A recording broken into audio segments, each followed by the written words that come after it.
Good morning. Hope everyone's doing well today. Nice sunny day. It's supposed to be warm. We shall see. Would you stand as we begin worshiping here? And if you're joining us online, thank you so much for joining us today. We know you could have chosen many services to go to, and we're glad you chose us. Father, let your kingdom come. Father, let your will be done on earth as in heaven, right here in my heart. Father, let your kingdom come. Father, let your will be done on earth as in heaven, right here in my heart. Give us this day our daily bread. Forgive us as we forgive the ones who sinned against us. Forgive them and lead us not into temptation, but deliver us from the evil one. Let your kingdom come. Father, let your kingdom come. Holy, holy. Father, let your will be done on earth as in heaven. Let it be done right here in my heart. Father, let your kingdom come. Holy, holy. Father, let your will be done on earth as in heaven. Let it be done right here in my heart. Give us this day our daily bread. Forgive us as we forgive the ones who sinned against us. Forgive them and lead us not into temptation, but deliver us from the evil one. Let your kingdom come. It's yours, all yours, all yours. The kingdom, the power, the glory are yours. It's yours, all yours, forever and ever. The kingdom is yours. It's yours, all yours, the kingdom, the power, the glory are yours. It's yours, all yours, forever and ever. The kingdom is yours.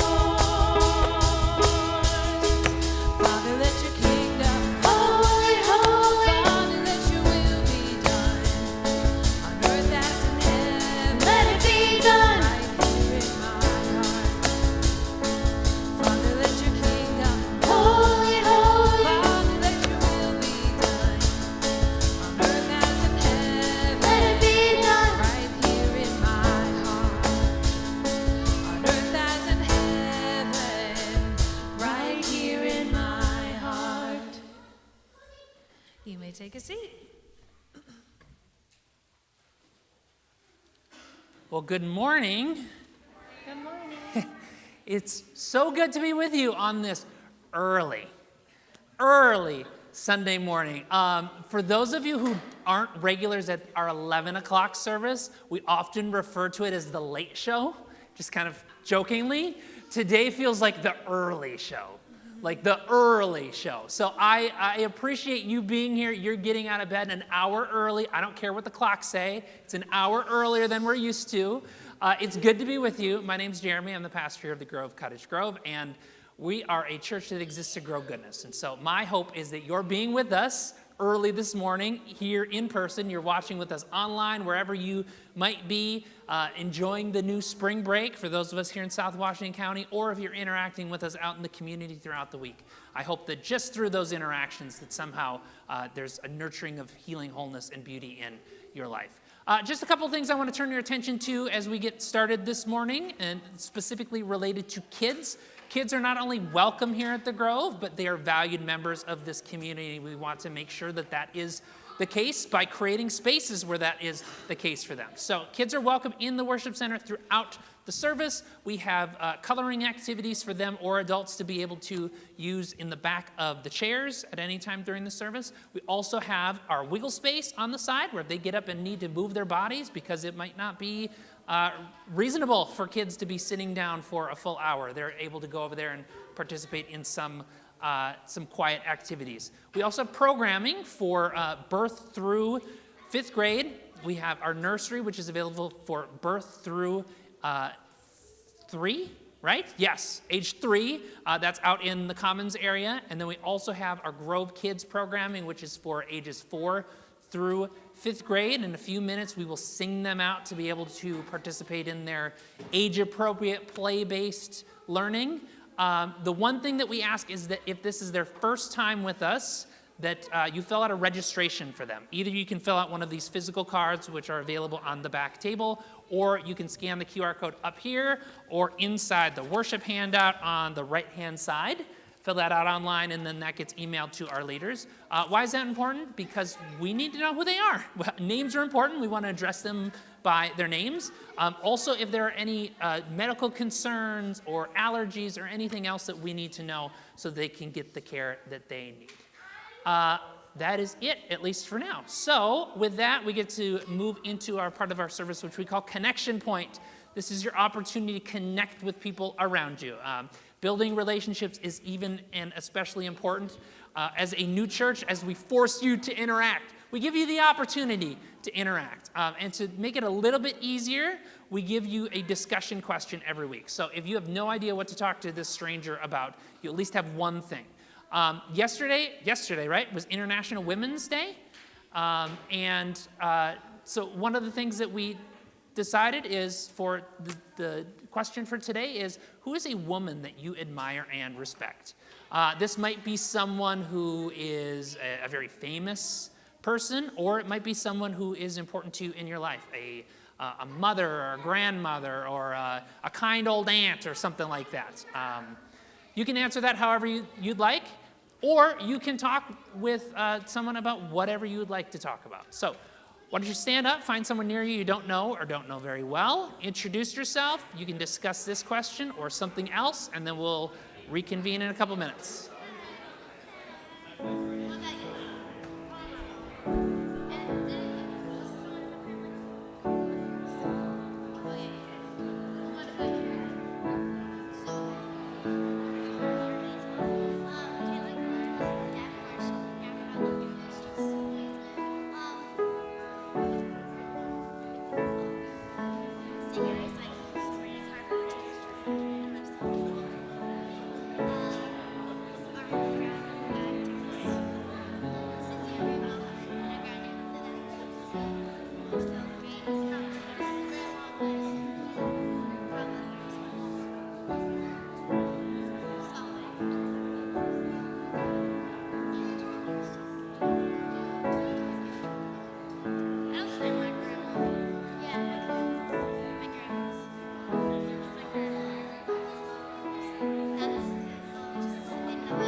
to children's service, you may now do so.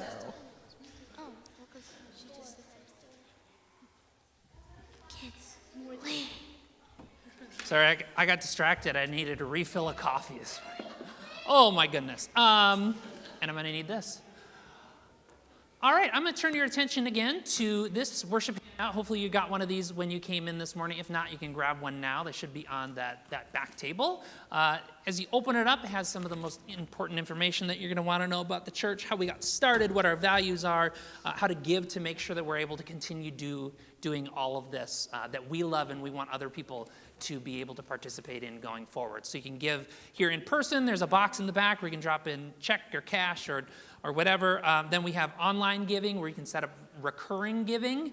And then there's also Venmo, which is a very convenient option for a lot of people. Then on the right-hand side, there's more information about our kids ministry and just kids at the Grove as a whole, details that I wasn't able to go into earlier.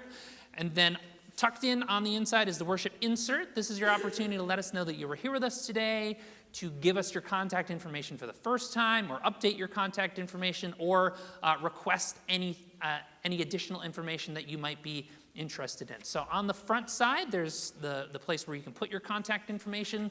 On the top, in case it's preventing you from filling it out, the day is March 9th, so 3/9. And then as you flip it over, there's different boxes where you can indicate very specific things that you might be interested in learning more about. And then halfway down, there's a spot for prayer requests. So if there's anything that you would like us to join you in praying about, we would love to be able to do that. You can fill that out anytime during or after the service and drop it in the basket on that back table at any time during or after the service. Then as you flip to the back, we have our 3 announcements that we are keying in on in this new season.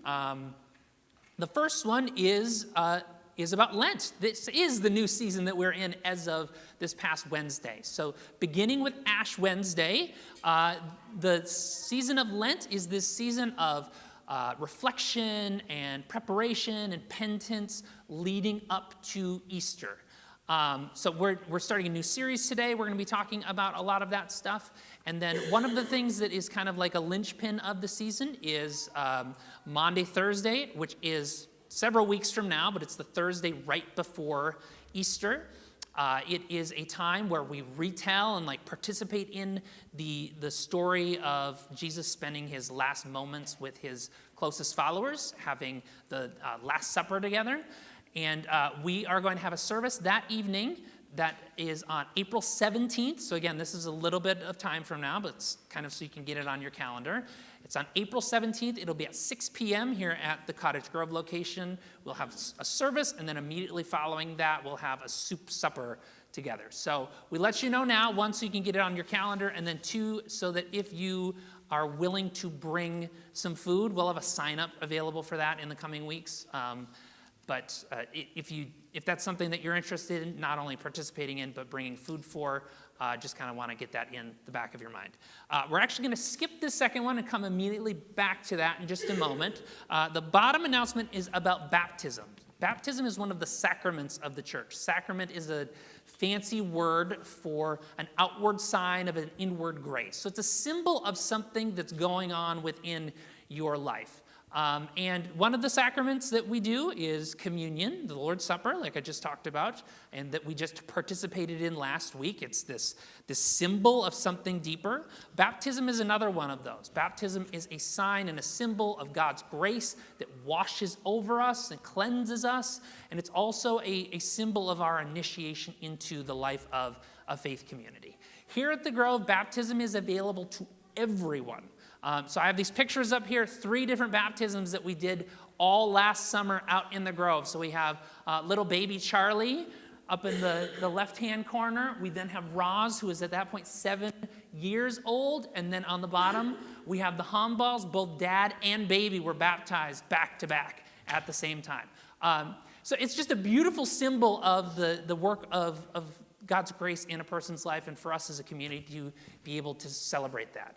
If you are curious about learning more about baptism, or if you are ready to say, I would love that for myself or for my child, you can scan that QR code on here or up on the screen. to either learn more or actually to fill out the form, and then we will find a time in worship to be able to celebrate with you. The last announcement is about Being the Hope, so back up to that middle one.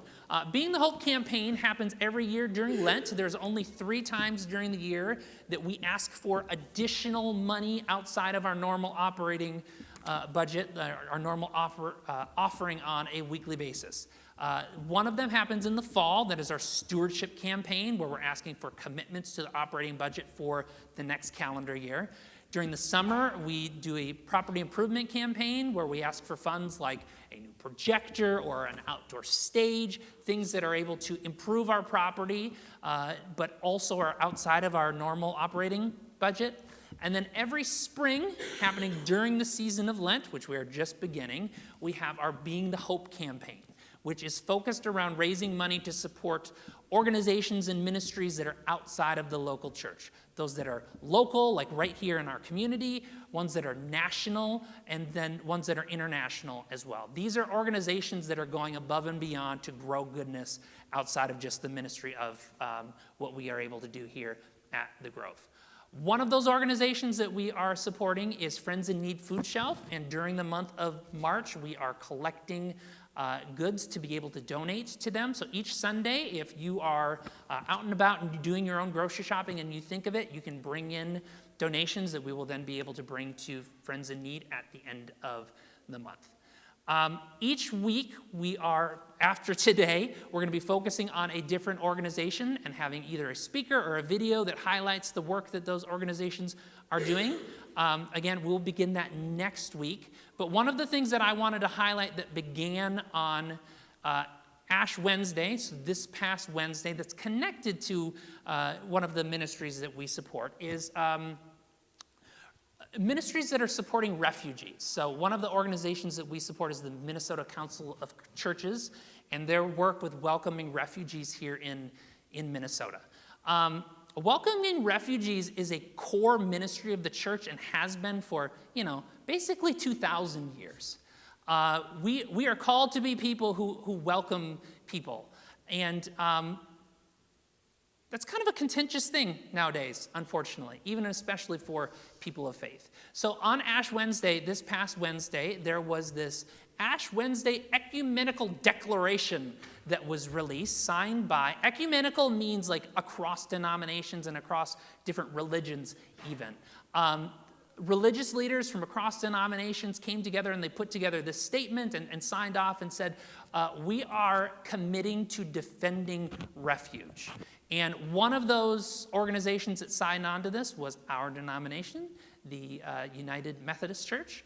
And so I thought it was important, one, to introduce you to this, and then also to direct you to it. One, so you can read the statement for yourself if you're interested, but also as we go into the season of Lent and as we talk about our Being the Hope campaign and the organizations that are growing goodness outside of our local church, that these are things that you can be thinking about and promoting. So I've just got a short snippet. It's a really long statement, but I have a short snippet that I want to read for you and then direct you to the rest of it. So this is from the Ash Wednesday Ecumenical Declaration, Defending Refuge. Together in faith and rooted in love, we resolve to continue in the centuries-old practice of Christian communities walking alongside refugees and immigrants in their pursuit of safety and dignity. We pledge to restore and promote hospitality and welcome to those seeking refuge, regardless of where they are from, how they pray, or what language they speak.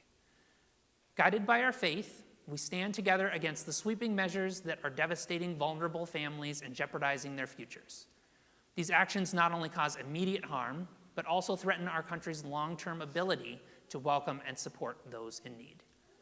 We grieve for the families who have been torn apart, had years-long reunification plans canceled, been detained and deported, have been unjustly blocked from accessing asylum protections, and have been left without access to the basic assistance they need to thrive. So once again, that's just part of the statement. If you're curious about reading more, you can scan that big old QR code up there. You could even share it on social media if that's something that you're interested in. That's it for announcements. So back over to you. Would you stand as you're able?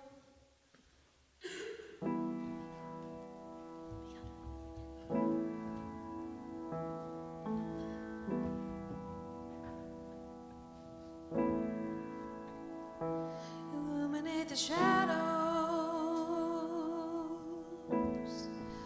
comfort those who are cast down, illuminate the shadows, be our refuge in the time of storm.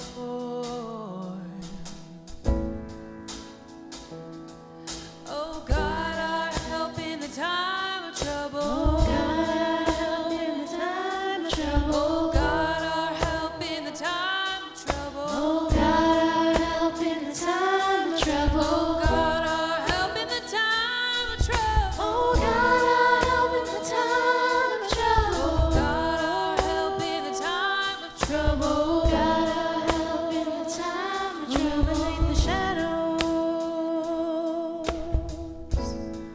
cast the evil ruler from his throne. Illuminate the shadows, break oppression with your mighty arm.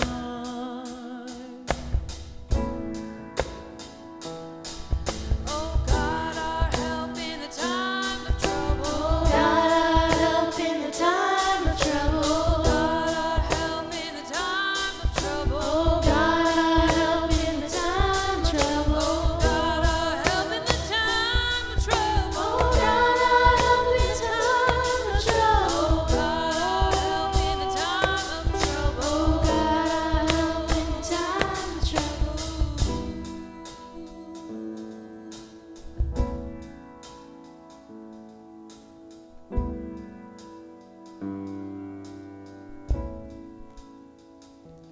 Illuminate the shadows till every idol has been trampled on. Illuminate the shadows till every statue comes tumbling down, down, down. Oh God, our help in the time of trouble. Oh God, our help in the time of trouble. Oh God, our help in the time of trouble. Oh God, our help in the time of trouble. Oh God, our help in the time of trouble. Oh God, our help in the time of trouble. Oh God, our help in the time of trouble. Oh God, our help in the time of trouble.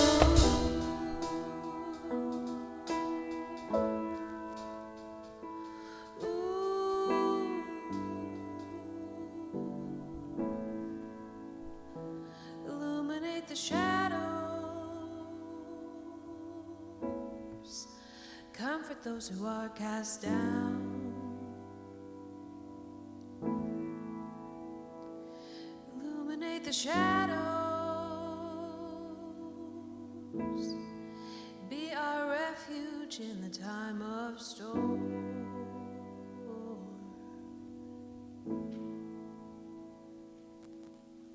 You may take a seat.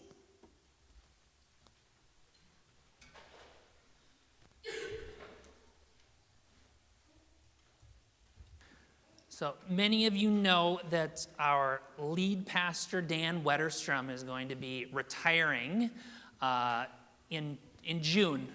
And so he's been at the Grove for 18 years and has been at this whole pastoring United Methodist Churches for at least a decade longer than that. I felt a little bad asking him about how long exactly it's been. But it's been, a few decades at least. And so as you kind of bring an end to a career like that, there are a lot of last things that you are needing to do.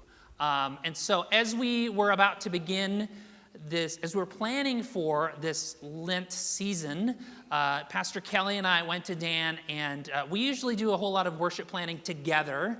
And yet for Lent, we said, this is your last Lent.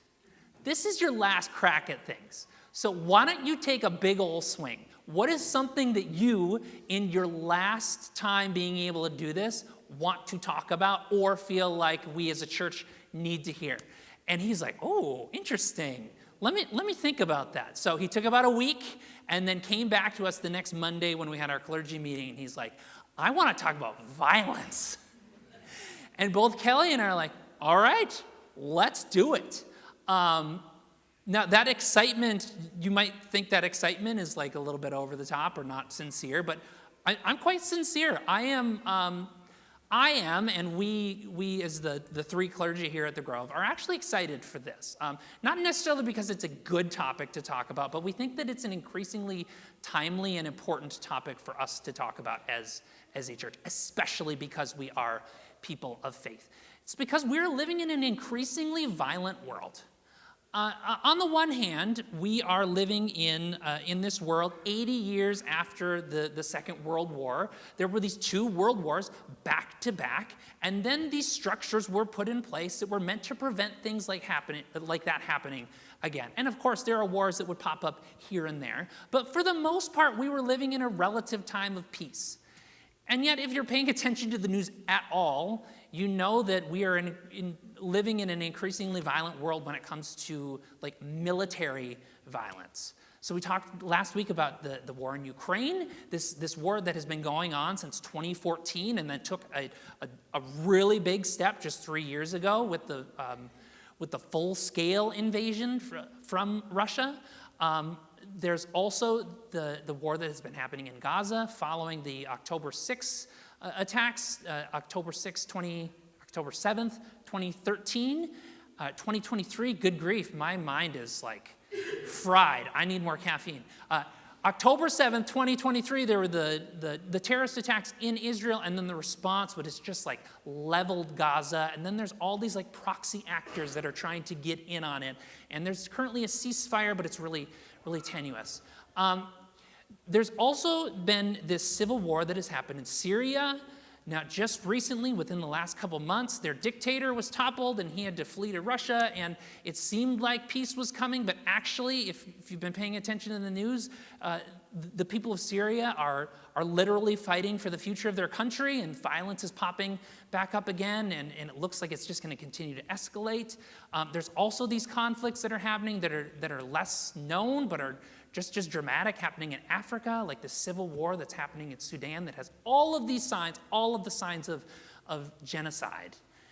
And all of that has amounted to somewhere around 44 million people who have been fleeing the violence of war and now are finding themselves in the violence of trying to live as a refugee and all that entails.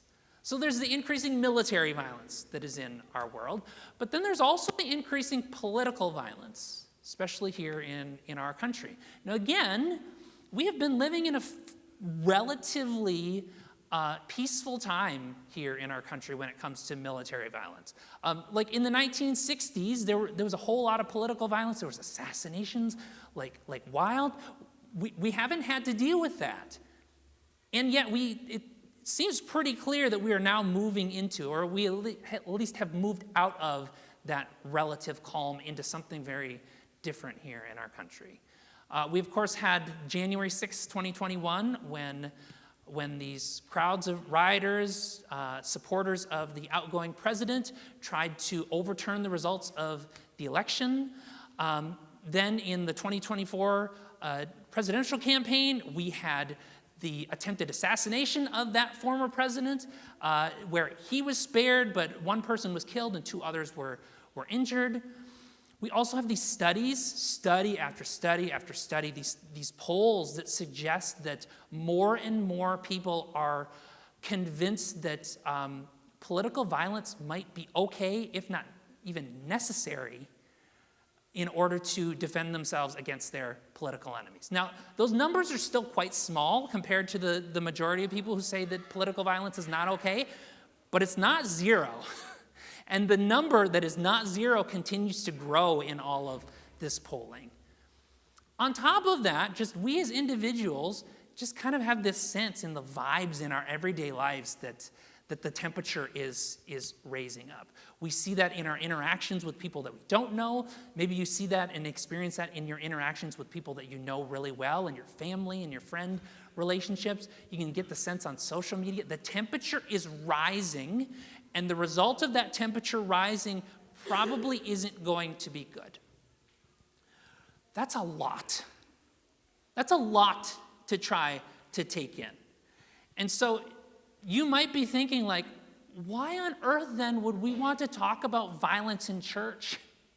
Shouldn't this be the place where we like set all those things aside and we escape it here when we come to church? And yet I am convinced, and your other two pastors are convinced, that actually that's not the case, that this is exactly the type of setting around other people who consider themselves to be followers of Jesus within community. This is exactly the place for us to be able to say, how do we navigate this violent world in which we live? And so throughout this series, over the next 6 weeks, as we begin today and lead up to Easter, we are going to be asking those questions, saying, what does it look like for us to be people of peace in an increasingly violent world? How can we be people who are committed to following the life and teachings of Jesus, a person who dedicated his life to peace and was the victim of a very violent death on a cross? So each of these weeks, we're going to be examining some of the excuses or explanations or justifications for violence that we see in our world. Start looking at some of the actual responses to those excuses or justifications for violence might be, and then looking at stories from the Bible that kind of are very practical ways of how we might put this into practice and how we might navigate this world in which we find ourselves. So today, we are actually going to be starting with a very heady type of topic and make it as practical as possible. Today, we're going to be talking about pathological dualism. Are you ready for that? Are you ready for this? On as little sleep as you've gotten? Pathological dualism. Okay, so pathological dualism is our propensity to create in-groups and out-groups and say we have good people and we have bad people. And of course, we're the good people, and we have to fight often to the death against these bad people. This is how Rabbi Jonathan Sacks, who literally wrote the book on this, Not in God's Name, Confronting Religious Violence, this is how he defines it. Pathological dualism does three things. It makes you dehumanize and demonize your enemies. It leads you to see yourself as a victim. And it allows you to commit altruistic evil, killing in the name of God, in the name of the God of life, hating in the name of the God of love, and practicing cruelty in the name of the God of compassion. Unfortunately, this idea, or the concept at least, of pathological dualism, this othering of people to the point of having to kill them, perhaps even, it's not a new one. And unfortunately, it's ingrained within many stories within the Bible. That's the unfortunate thing. The fortunate thing is that the Bible often also provides examples of how to combat it. See, the Bible is this library of books collected over hundreds of years, written thousands of years ago and half a world away, that shows us what life and faith look like in all of its messiness. And there are points where the Bible leans into this pathological dualism, but there's also points at which the Bible does some self-correction as well. So we're going to look at one of those self-correcting stories today from the Gospel according to John, one of the 4 biographies about the life of Jesus. So this correction comes from John chapter 4. It's going to be up here on the screen behind me. Now, when Jesus knew that the Pharisees had heard that he was winning and baptizing more disciples than John, although Jesus himself was not baptizing, but his disciples were, he left Judea and set out once more to Galilee. Now he came to a Samaritan town called Sychar, near the plot of land that Jacob had given to his son Joseph. Jacob's well was there. So Jesus, since he was tired from the journey, sat down beside the well. It was about noon. A Samaritan woman came to draw water. Jesus said to her, "Give me some water to drink," for his disciples had gone off into the town to buy supplies. So the Samaritan woman said to him, "How can you, a Jew, ask me, a Samaritan woman, for water to drink?" For Jews use nothing in common with Samaritans. Now this might seem like a pretty easy to look interaction, but there's a lot that's going on here underneath the surface. So first, let's talk about geography. So Jesus is going from Judea. He's on the bottom here. He's passing through Samaria on his way to Galilee, which is up at the top. And in order to get from Judea to Galilee, you got to cross through Samaria. So this is almost like us going from Chicago, coming back home to Minnesota, and you got to pass through Wisconsin. Except this would be the case if Wisconsin was full of people that you hated and found disgusting. This is an if. I'm originally from Wisconsin. Okay? Okay? So that's like the journey that's happening here and the dynamic that's happening as this traveling is happening. The Samaritan people, the people who inhabited this place, they were relatives originally of the Jewish people. They lived side by side in this area. And then this little thing called the exile happened, where the Assyrian Empire came in and took over and removed many of the Jewish people from their land and brought them back to Assyria. Now, what the Assyrians also did was they took a bunch of their Assyrian people and brought them into the land to occupy it. The Samaritans were ones who stayed in the land. And while they were there, they intermarried with the Assyrian people, which led to a mix of culture and mix of religion and mix of identity, to the point where they became quite different from the Jewish people that they had been in connection with. While they were there, they set up their own capital. And they even created their own temple, which they decided was going to be the correct temple. So Jerusalem was supposed to be the capital, and that's where the real temple was. Well, they set up their own at Mount Gerizim. And the Samaritans said, those Jewish people have it wrong. This is the real capital. This is the real temple where the real God interacts with us. Well, the Jewish people didn't handle that very well. And so there was this growing hatred that developed between these two people groups, between the Jews and the Samaritans. Some of the ways that this played out were that it became the case that if a Jewish person even stood within the shadow of a Samaritan person, they were deemed as unclean. If you were a Jewish person and you were to kill a Samaritan person, it was not considered a murder. There's even these stories of prayers that were said by Jewish people that would ask God not to save Samaritan people. Samaritans weren't exactly innocent in this either, because there's also these stories of Samaritans sneaking into Jerusalem and sneaking into the temple and scattering bones all over the temple, which was a really bad thing. And all of that is to say that each side needed someone to blame. They needed a bad guy. They needed an explanation for why things were wrong, and they knew exactly who was to blame and who they should attack. So this is the backdrop of Jesus making his way through Samaria, stopping in the middle of the day on his way through Samaria, and having an interaction with a Samaritan. But it's even deeper than that, because it wasn't just any Samaritan that Jesus is interacting with. He's interacting with a woman in the middle of the day. To say that women in the first century in this region were second-class citizens is not accurate. It's more like they were possessions. And as much as possible, they were meant to stay out of the light of day. It was highly inappropriate for a woman to be out in public during the day, especially be around a man that was not her husband, and especially not talking to a man that was her husband. There's even these stories. There's this thing called the Talmud, which is like a rabbinic commentary. And it talks about these different types of religious leaders called Pharisees. And they said there's 7 different Pharisees, and one of them is called the bruised Pharisees. This is what the bruised Pharisees were known for. The bruised Pharisee, who in order to avoid looking at a woman, runs against the wall as to bruise himself and bleed. So they took it so seriously, these interactions is so seriously and so inappropriate that they would close their eyes and like run into walls, and that's what they became known for.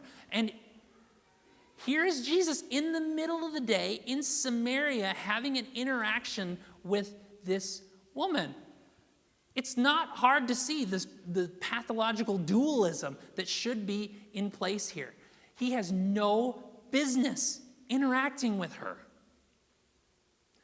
And yet he does. And this is where we step into the content of this interaction. Jesus sees her not as an other, but as a beloved child of God, and one who has been through a ton of trauma. We learn that she has had 5 husbands, and the man that she is with now is not her husband. That's not a sign that she's been sleeping around. It means that she's had 5 husbands that probably all have died up until now, and she's been handed down as a possession throughout this. She came to this well looking for drinking water, and what she found that she really needed was living water. She needed the experience of God's grace. She needed to know that she was loved exactly for who she was. She needed a taste of healing, wholeness, and beauty. And it was even and especially important to get that from someone that she was told to hate or potentially even want dead. Now, 2,000 years later and half a world away, it's not difficult, unfortunately, for us to see pathological dualism at work in our world and in our country. There are many modern Samaritans that we have created for ourselves and othered, and that we had taught to blame and even hate. We're often taught to expect that that people who look differently from us, who have different skin color than us, are others.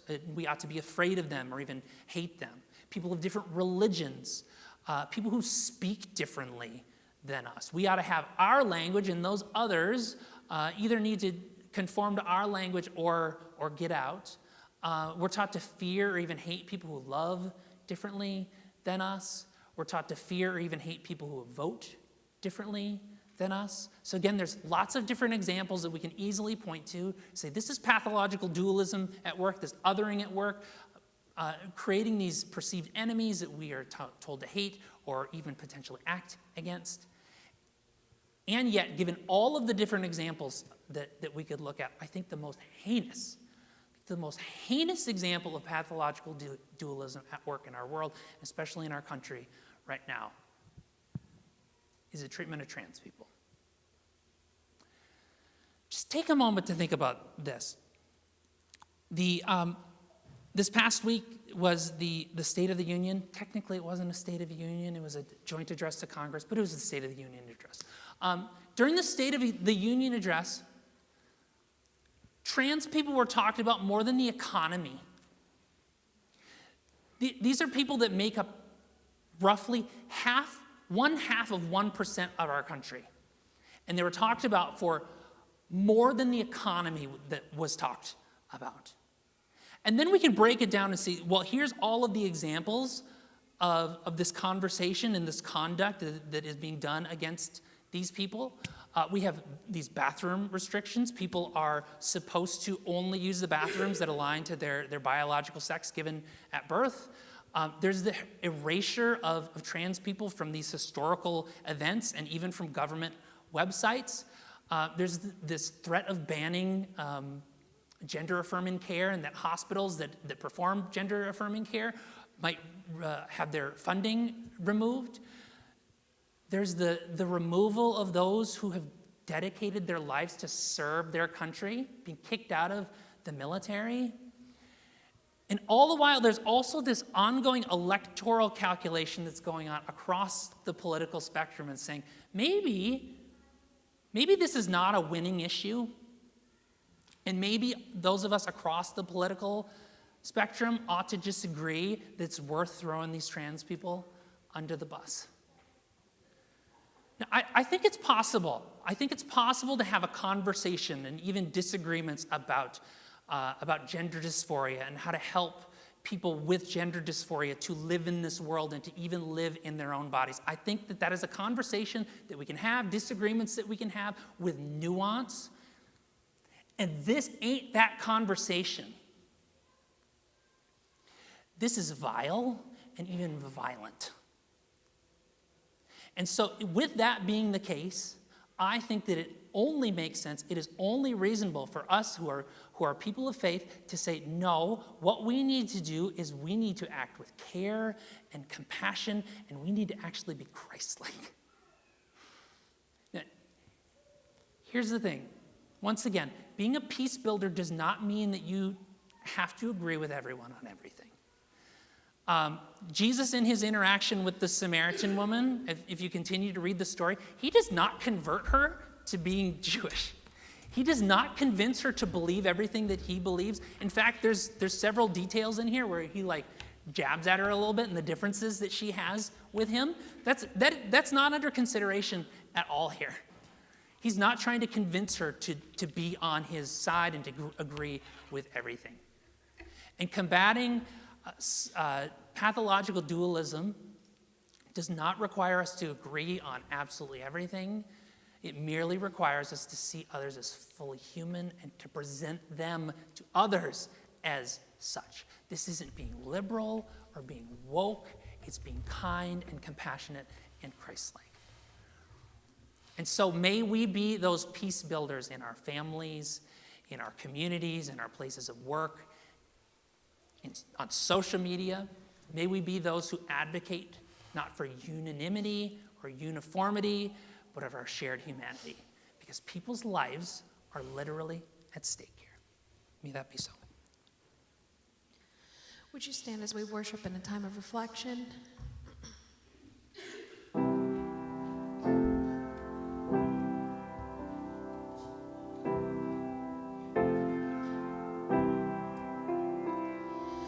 We shall overcome.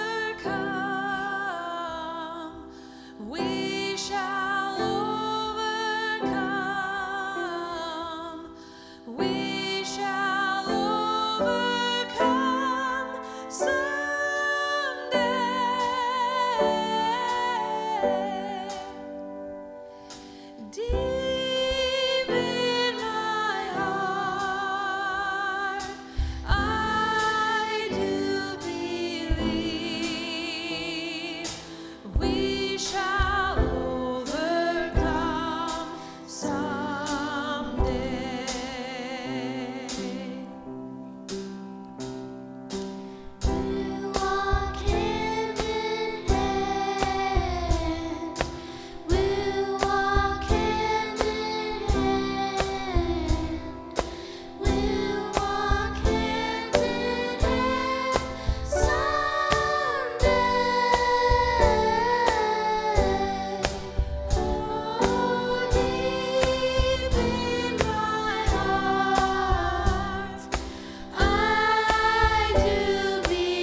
if you have been with us for a couple years, each June we do a Pride Sunday. 2 years ago, we had John Carlos come and preach to us. Anybody remember John Carlos?